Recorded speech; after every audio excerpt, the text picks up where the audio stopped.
Good morning. Devil's dandruff is falling upon us, and we were unprepared. Nobody told us. So I don't have any milk or eggs, so hopefully I can... I was thinking as I was walking down here this morning, and it was slowly picking up, I thought, well, this is stupid that it's snowing on me. And again, I asked Alexa what the weather was. She didn't say anything about snow. I looked at my phone what the weather was. It just said it's ridiculously cold out. By the way, Deb, how's the heat in here? I turned it up to 67.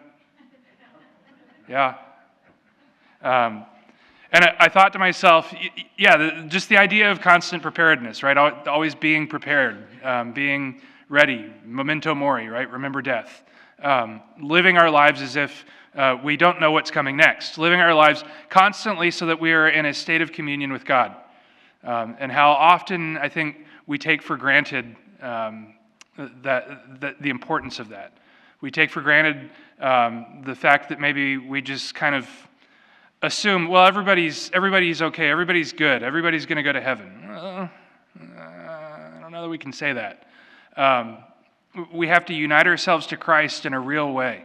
We have to live with Christ always, not just when it's convenient, not just when it's comfortable, not just when it's fun, but we have to live as members of Christ always. Even if it's difficult, even if it means that I've got to, put on extra layers of wool and put little rubber things over my shoes so that the salt doesn't eat through the leather. But just always being prepared. Jesus takes his disciples to Caesarea Philippi, which is this pagan shrine to all these false gods, which by another name we could just call them demons. And it's just this very worldly place where people go, and it's full of kind of superstition. And people, if they need healing, they go there and they think, okay, we can do this thing.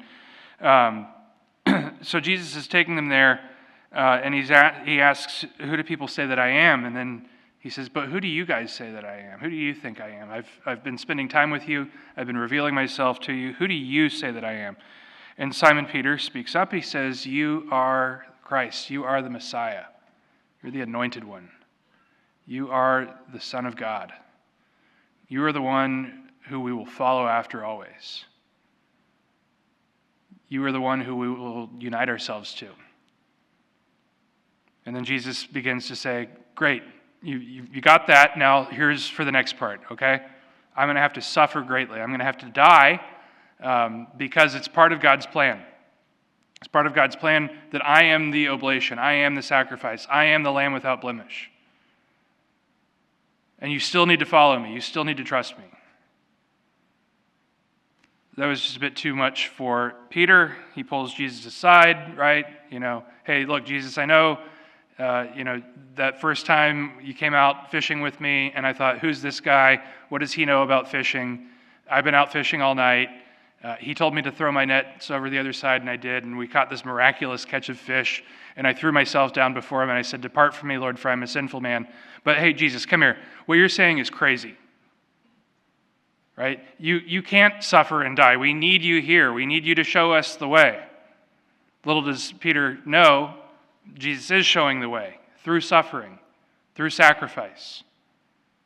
Later on in Peter's life, as he's in Rome and there's the persecution against the Christians in Rome, and St. Peter's running away from Rome, he sees a vision of Jesus carrying a cross, walking back toward Rome. And Peter asks Jesus, "Where are you going, Lord?" And he says, "Back to Rome to be crucified again." And Peter at that moment turns around and goes back, and he's crucified, and he says, "I'm not worthy to be crucified in the same manner as my Lord." The Romans were more than happy to oblige because they were really barbarians when it came to executing people. So they flipped the cross upside down and crucified him. And so we have to also recognize that following Christ means sacrifice. Following Christ means not always wanting to conform to the ways of the world. Following Christ means not always trying to be popular, not always trying to fit in, not always trying to be the most liked, right? This past Sunday, Jesus said, "Blessed are you when people hate you on account of me." We're called not to be loved by the world. We're called not to be loved by the ruling classes of the world. We're called to be loved by Christ, and to do so we must make sacrifice. We must always be prepared, because we never know when we might step out of our door one morning and see those godforsaken snowflakes falling from sky. We never know our future. And so we live lives in which we conform ourselves to Christ each and every day. So let us ask that he may continue to call us, to draw us near to him, to unite us to him, so that we may faithfully follow after him and do his will.